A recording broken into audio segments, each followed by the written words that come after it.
தெரியாத பகலுக்கு புரியாத பொழுதொன்று நீ காட்டினாய்.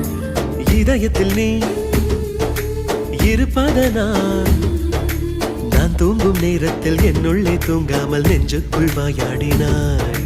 கண்ணாடி நீ கடிகாரம் நான் உன்னுள்ளே ஓடோடி வாழ்வேன். காதல் எனும் கடுதாசி நீ என்றென்றும் அன்புடன்